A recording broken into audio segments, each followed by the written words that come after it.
अटल बिहारी वाजपेयी ने कहा था कि बीजेपी से आपको लड़ना है एक दिन, मगर राम से मत लड़िए, बच जाओगे। राम से लड़ना ऐसा लगता है कुछ लोगों की नियति हो गई कि जो लोग राम की चौखट तक कभी नहीं गए। अस्सलाम वालेकुम, जय भीम, नमो बुद्धाय।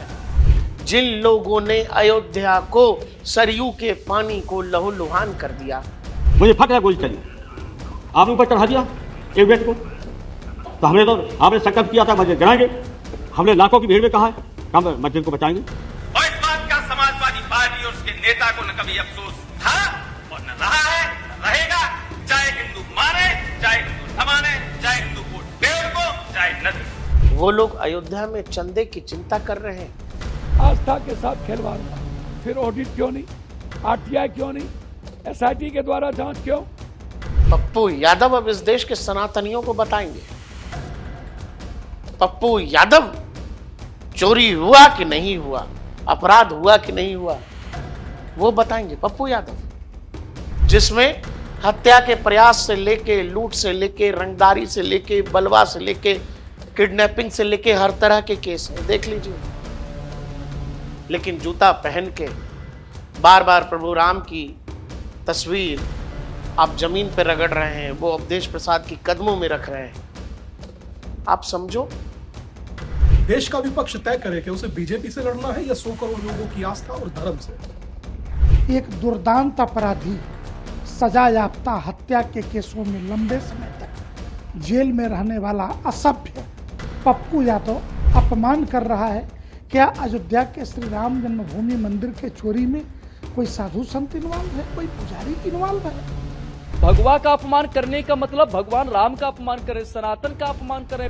और मैं आज की तारीख में आपको ये बोले जाता हूं कि उत्तर प्रदेश का चुनाव इनको इन तस्वीरों का जवाब जरूर देगा। दर्शकों नमस्कार, मैं हूं प्रकाश ललित और आप देखना शुरू कर चुके हैं डीएनपी इंडिया। आज के वीडियो की शुरुआत गीता के श्लोक के साथ, जो कहता है यदा यदा ही धर्मस्य ग्लानिर्भवति भारत अभ्युत्थानम धर्मस्य तदात्मानं सृजाम्यहम् परित्रणाय साधूनां विनाशाय च दुष्कृतां धर्म संस्थापनार्थाय संभवामि युगे युगे। जिसका अर्थ है, हे भारत, जब जब धर्म की हानि होगी, अधर्म की वृद्धि होती है, तब तब मैं स्वयं प्रकट होता हूँ, सज्जनों की रक्षा करने, दुष्टों का विनाश करने और धर्म की स्थापना के लिए मैं युग युग में अवतार लेता हूं। एक बार देश की संसद में अटल बिहारी वाजपेयी ने कहा था कि आपको बीजेपी से लड़ना है लड़िए, लेकिन राम से मत लड़िए। कि बीजेपी से आपको लड़ना है एक दिन, मगर राम से मत लड़िए, बच जाओगे। दर्शकों, आखिर आज के इस वीडियो की शुरुआत हम गीता के इस श्लोक के साथ क्यों कर रहे हैं और हम वो बात क्यों याद कर रहे हैं जहां अटल बिहारी वाजपेयी ये कहते हैं कि आप बीजेपी से लड़िए, राम से मत लड़िए, क्योंकि राम से लड़ना ऐसा लगता है कुछ लोगों की नियति हो गई। वो कहते हैं कि वोटों की चोरी हो जाती है, वो कहते हैं कि इलेक्शन कमीशन चोरी कर लेता है, इलेक्शन कमीशन बेकार है, वो कहते हैं कि इस देश में सब कुछ मैनेज्ड हो गया है, वो कहते हैं कि इस देश में लोकतंत्र बचा ही नहीं। दर्शकों, बड़ी अजीब बात यह है कि जो लोग राम की चौखट तक कभी नहीं गए, जिन लोगों ने अयोध्या को सरयू के पानी को लहूलुहान कर दिया, वो लोग अयोध्या में चंदे की चिंता कर रहे हैं।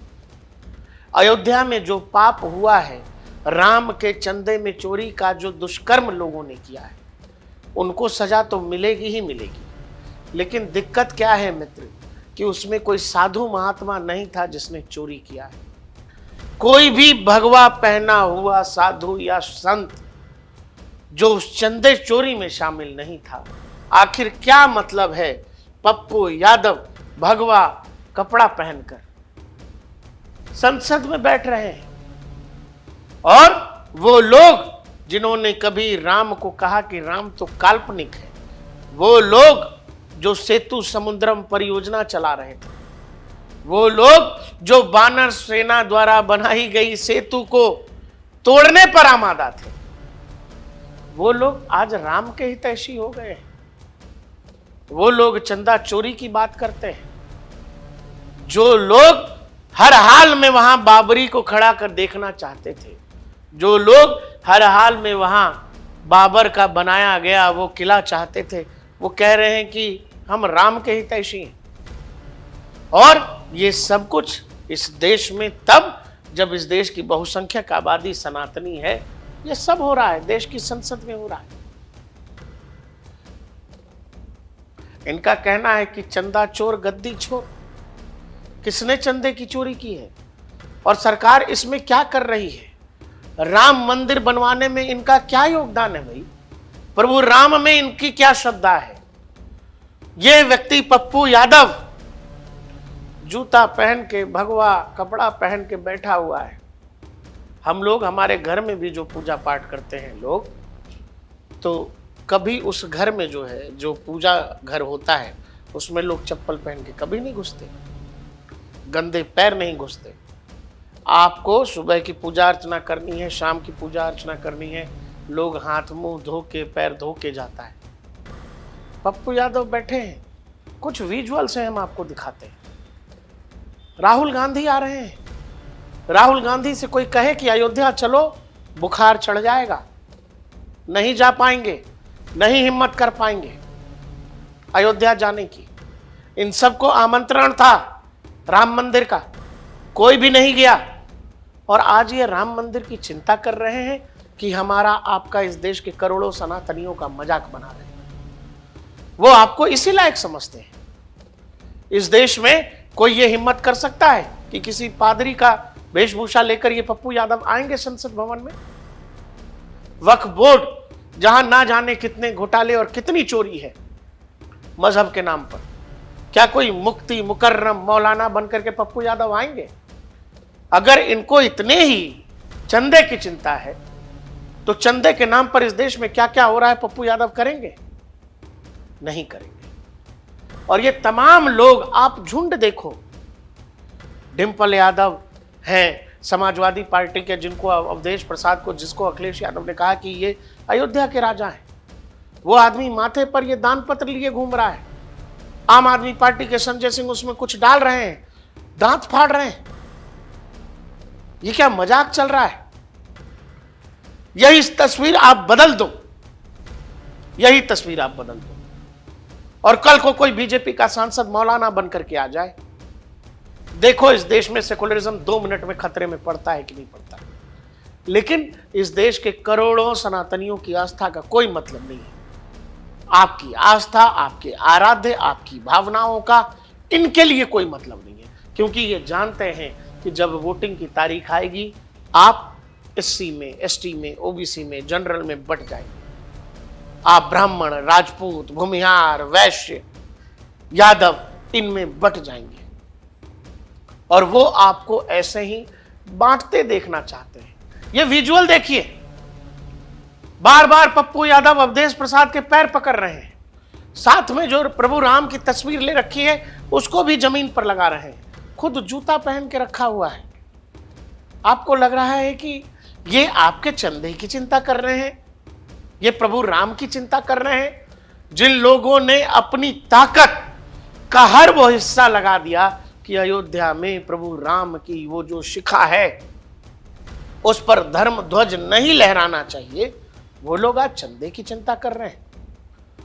जिन लोगों का एक नया नहीं लगा होगा, उनका क्या लेना देना है भाई राम मंदिर से? समाजवादी पार्टी के तमाम सांसद पप्पू यादव को घेरते हैं, पप्पू यादव दान पात्र छीनने का ड्रामा करते हैं और लेकर के भाग रहे हैं। ये सब वहां कोई साधु महात्मा कर रहा था? संसद भवन में ये हुआ है।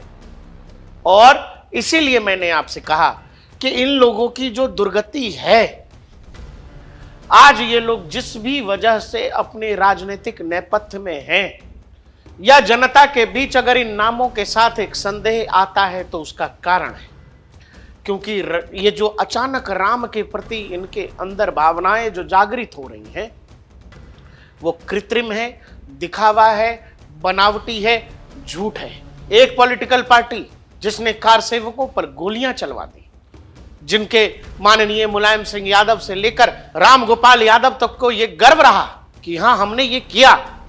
और हमारे समय में जो गोली चली, मुझे फक्र है गोली चली, आपने ऊपर चढ़ा दिया एक व्यक्ति को, तो आपने संकल्प किया था मस्जिद गिराएंगे, हमने लाखों की भीड़ में कहा है कि हम मस्जिद को बचाएंगे, तो हमारी पुलिस को, हमारे सुरक्षा बलों को गोली चलानी पड़ी और ऊपर जो चढ़ा था वो वहीं चिपका रह गया।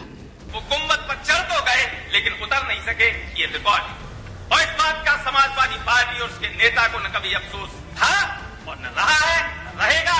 चाहे उसको मौलाना मुलायम सिंह कहे, चाहे मुल्ला मुलायम सिंह कहे, चाहे हिंदू माने, चाहे हिंदू न माने, चाहे हिंदू वोट दे उनको, चाहे न दे। वो जानते हैं कि आप जातियों में इतने बटे हुए हैं कि वो राम को गाली दे दें, वो राम का अपमान कर दें, वो भगवा का अपमान कर दें, वो सनातन का अपमान कर दें, आप कुछ नहीं कर सकते, क्योंकि ना आप संगठित हैं, ना आप एकजुट हैं, ना आपकी भावनाएं एक जैसी हैं। आपको सेकुलर कीड़े ने काटा है। आपको हर बार खुद को अधिक अच्छा दिखाने में यकीन रहता है कि अरे हम पॉलिटिकली गलत तो नहीं जा रहे, हम पॉलिटिकली सही तो नहीं हो रहे। आपको हर बार केवल अपनी और अपनी पड़ी है। ध्यान रखिएगा, जो देश अपने आराध्य से, जो देश अपने जड़ों से और जो देश अपने पूर्वजों से कट गया, वो कहीं का नहीं रहा। आप जिस भी हालत में हैं, जिस भी संख्या में हैं और दुनिया में तमाम आक्रांताओं के आ जाने के बाद भी अगर आप बचे हैं तो उसका एक और एक कारण है, वो है आपके आराध्य, वो सनातन की जड़ें जो आपको आज तक बचा करके रखी हुई है। ये बार बार हो रहा सनातन पर हमला जो इशारों में है, कई बार प्रत्यक्ष रूप से भी, वो इसलिए क्योंकि वो जानते हैं कि आप उनका कुछ नहीं कर सकते। आप फिर जाकर के वोट की लाइन में खड़े होंगे, उनको नेता बना दोगे, विधायक सांसद तो पहुंचा ही दोगे। पप्पू यादव, जो पप्पू यादव देश की संसद में ये ड्रामा कर रहे थे, उनको थोड़ा सुन लीजिए। अस्सलाम वालेकुम, जय भीम, नमो बुद्धाय। क्रांति के प्रतीक नफरत और आतंक को मिटाने का नाम क्या है? यह है पप्पू यादव की हकीकत। और इससे बड़ी हकीकत यह है, जिस पप्पू यादव को चारों तरफ से समाजवादी पार्टी के नेता, खुद डिंपल यादव और तमाम सांसद, धर्मेंद्र यादव, राहुल गांधी जाकर के जिस पप्पू यादव को चंदा दे रहे हैं, वो पप्पू यादव का इतिहास क्या है? ये है।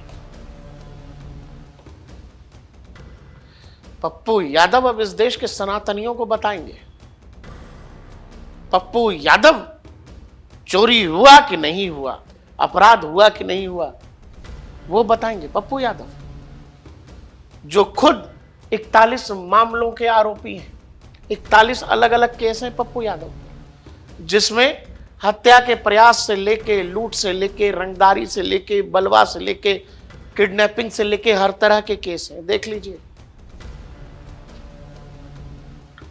House trespass, attempt to murder, causing hurt by dangerous assistant compliment, cheating and dishonestly, punishment for undue influence और personation at a election, IPC की धारा सेक्शन 171 के तहत charges related to extortion, kidnapping, डकैती का भी आरोप है, ब्राइबरी, घुसखोरी का आरोप है, क्या क्या है, राइटिंग, दंगा करने का आरोप है, आईपीसी की धारा 147।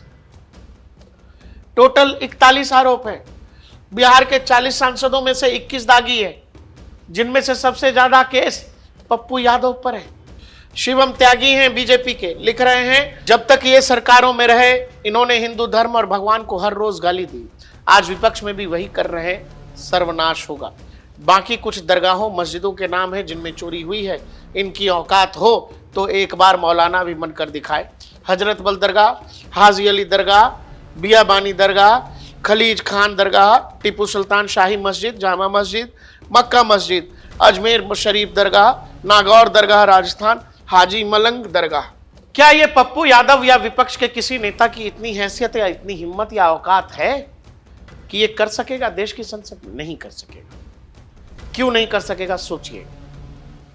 लेकिन जूता पहन के बार बार प्रभु राम की तस्वीर आप जमीन पर रगड़ रहे हैं, वो अवधेश प्रसाद की कदमों में रख रहे हैं। आप समझो कि आपकी भावना, आपके आराध्य, आपकी मान्यताओं, आपकी कला संस्कृति के प्रति ये नेता कितने गंभीर हैं। ये नेता आपके बारे में क्या सोच या क्या समझ रखते हैं? इनको आपके बारे में ऐसा क्या पता है कि ये कर पा रहे हैं? सोचिएगा, बार बार यही क्यों होता है? प्रियंका गांधी बोलते बोलते जो परीक्षा का मामला है और उसके लिए जो टीम गठित की गई है, बोलते बोलते वो गोमूत्र का जिक्र कर देती है। इस नई कमेटी में तो एक एक्स आईबी चीफ, फिर चिल्ला रही है, एक एक्स आईबी चीफ, एक आईटी कंपनी के मालिक और एक गौमूत्र के विशेषज्ञ भी हैं।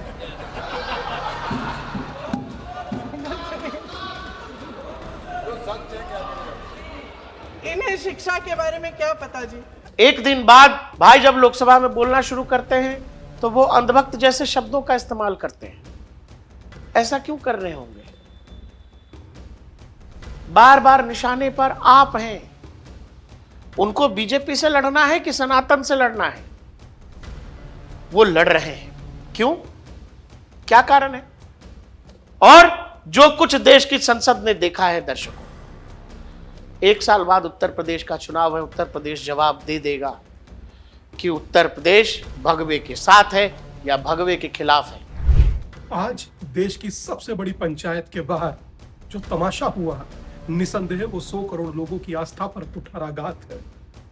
देश का विपक्ष तय करे कि उसे बीजेपी से लड़ना है या 100 करोड़ लोगों की आस्था और धर्म से। यकीन मानिए, जिस प्रकार भगवा वस्त्र पहनकर आज माननीय सांसद धरती पर बैठकर जो तमाशा कर रहे थे, यही मेरा प्रश्न, कुछ प्रश्न है मेरे उनसे कि जब 90 में कश्मीर हुआ था तो क्या साहस जुटाने की हिम्मत नहीं थी? थोड़े दिन पहले पहलगाम हुआ था, तब यही साहस जुटा करके हरा कपड़ा पहनकर बैठने की क्षमता थी? जब बांग्लादेश में नरसंहार हुआ था हिंदुओं पर, हरा कपड़ा पहनकर इसी प्रकार का नाटक करने का, स्वांग करने का क्षमता नहीं था? सरकार अपना काम करे, न्याय व्यवस्था अपना काम करे, मगर उसमें जब कोई साधु इन्वॉल्व पाया ही नहीं गया तो फिर आखिरकार भगवा पहनकर यह तमाशा करने की आवश्यकता क्यों पड़ी? एक दुर्दांत अपराधी सजा याफ्ता हत्या के केसों में लंबे समय तक जेल में रहने वाला असभ्य पप्पू यादव जिस प्रकार भगवा वस्त्र पहन करके इस देश के सनातन संस्कृति, साधु संतों का अपमान कर रहा है, क्या अयोध्या के श्री राम जन्मभूमि मंदिर के चोरी में कोई साधु संत इन्वॉल्व है, कोई पुजारी इन्वॉल्व है?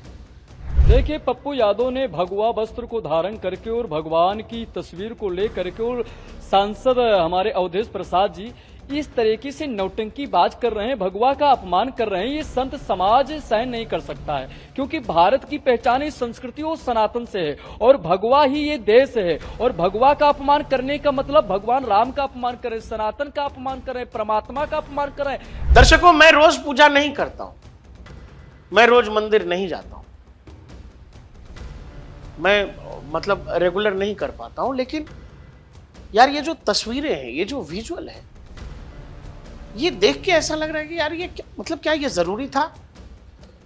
इसके कई तरीके हैं, अगर आपको यही दिखाना था या करना था तो कई तरीके, लेकिन आप भगवा पहनते हो, आप जूता नहीं उतारते, वहां सब आ रहे हैं, कैसे भी कोई हाथ लगा रहा है तस्वीर को, कैसे भी पप्पू यादव उस तस्वीर को रख रहे हैं, उठ के भाग रहे हैं। इस दौरान आप उन हिंदू मान्यता के प्रतीकों के साथ क्या कर रहे हो? आपको इसकी चिंता नहीं होनी चाहिए। आपको बाकी तो बड़ी चिंता होती है। क्यों? क्योंकि सामने से तो सीधे सरतन से जुदा हो जाएगा 2 मिनट, लेकिन दूसरी तरफ लोग बर्दाश्त करते हैं, लोग बोलते नहीं हैं। लोगों को हिंदू सहिष्णु है तो हिंदू के साथ कुछ भी करो, कुछ भी बोलो, किसी क्या फर्क पड़ता है? कुछ लोगों ने लिखा, क्या मजाक बनाकर रख दिया है, ये विपक्ष का सलाहकार कौन है? उन्हें नहीं पता कि बीजेपी खेल जाएगी इस पर। पप्पू यादव जो भगवा पहनाकर दान पत्र हाथ में रखकर उसने दान दे रहे हैं, इससे क्या साबित करना चाहते हैं? क्या इस तरह का हरा कपड़ा पहनकर, सिर में टोपी रखकर, नीचे चादर बिछाकर और हाथ में झड़ने के लिए मोरपंख या कुछ और देकर प्रदर्शन कर सकते हैं? दीपक चौरसिया है, कह रहे हैं पप्पू यादव आज भगवाधारी साधु का वेश धर के संसद में चढ़ावा चोरी की एक्टिंग करने लगे, पर उन्हें यह नहीं पता कि अयोध्या में जो कुछ हुआ उनमें एक भी साधु या संत आरोपी नहीं पाया गया है। चोरी मंदिर के कर्मचारियों ने की है। भगवाधारियों और साधु संतों का अपमान आजकल एक नया फैशन बन गया है। शुभम शुक्ला लिखते हैं, जब तक भारत में ऐसा विपक्ष है जिसे ये नहीं पता बीजेपी विरोध और भगवा विरोध में अंतर क्या है, जिसे ये नहीं पता बीजेपी विरोध और हिंदू विरोध में क्या अंतर है, जिसे ये नहीं पता बीजेपी विरोध और पुजारी साधु संत विरोध में क्या अंतर है, जिसे ये नहीं पता ये भगवा वस्त्र का तेज खुद में इतना है कि कई सड़कों को उखाड़ कर फेंक दे, तब तक इनका कुछ नहीं हो सकता। इस बेहुदा प्रदर्शन की क्या जरूरत थी? आप पूरे भगवा को कैसे अपमानित कर सकते? आगे कहा गया, निमंत्रण मिलने के बाद भी राहुल गांधी राम मंदिर नहीं गए। राम मंदिर निर्माण के लिए कोई चंदा नहीं दिया, लेकिन जैसे ही हिंदू आस्था का मजाक उड़ाने का मौका मिला, जेब से पैसे निकल गए। कोई भी हिंदू अपनी आस्था का यह अपमान नहीं भूलेगा। मुझे नहीं पता दोस्त ये कौन लोग सजेशन देते हैं इन लोगों को, लेकिन आप यकीन करो ये तस्वीरें आने वाले समय में कोई नहीं भूलने वाला है। जब वोटर वोटिंग की लाइनों में खड़ा होगा उसको ये याद दिलाएगी बीजेपी, ये हो रहा था तुम्हारे भगवान के साथ, तुम्हारी मान्यताओं, तुम्हारे कर्मों के साथ और तुम्हारी जो भी मान्यता तुम्हारे आराध्य के साथ। अगर धर्म के साथ ये हो रहा है, जो भी सभ्यता या संस्कृति और मानव धर्म रहित हो गया उसका विनाश निश्चित है। आपके पास फिर कुछ बचता नहीं। आप बचे हैं जिस भी रूप में, उसका कारण है आपके आराध्य हो, आपकी मान्यताएं हो, या फिर आपकी जो पूजा पद्धति है, जो आपका सनातन है, और वो बार बार उसको चोट पहुंचा रहे, जाने अनजाने या जानबूझकर ये हो रहा है। ये सवाल तो किसी के मन में आएगा, क्या ये दूसरे भी तरीके से करने की हिम्मत है इन लोगों में? नहीं करेंगे, क्योंकि ये मानकर चल रहे हैं कि आप एक पार्टी के साथ जुड़े हो तो वो उस पार्टी की बेइज्जती करते करते अब वो आपको भी बेइज्जत करना चाहते। उनको लगता है कि इस देश का हिंदू तो बेवकूफ है, इस देश का सनातनी तो पागल है। वो आपको अंधभक्त भी बुला रहे हैं, वो आपको इडियट भी बुला रहे हैं। और मैं आज की तारीख में आपको ये बोले जाता हूं कि उत्तर प्रदेश का चुनाव इनको इन तस्वीरों का जवाब जरूर देगा, और आने वाले हर उस मौके में जब भी इस देश के सनातनी को ये लगेगा कि जवाब दिया जाना चाहिए, तो मुझे लगता है कि वो जवाब जरूर आना चाहिए। जब लड़ाई दो पॉलिटिकल पार्टियों के बीच में है तो इसमें हमारे आराध्य कहां से आ गए? और जो लोग इसमें हमारे आराध्य, हमारे आधार, हमारी जड़ों को, हमारे पूर्वजों को ला रहे हैं, आपको क्या लगता है इसका क्या जवाब होना चाहिए? क्या बोला जाना चाहिए? और आपको क्या लगता है कि ये ऐसा आपके साथ ही बार बार क्यों होता है? क्यों होता है? क्या कारण है? सोचिएगा, बताइएगा कमेंट सेक्शन में। देखते रहिए DNP इंडिया, हर खबर भरोसे के साथ।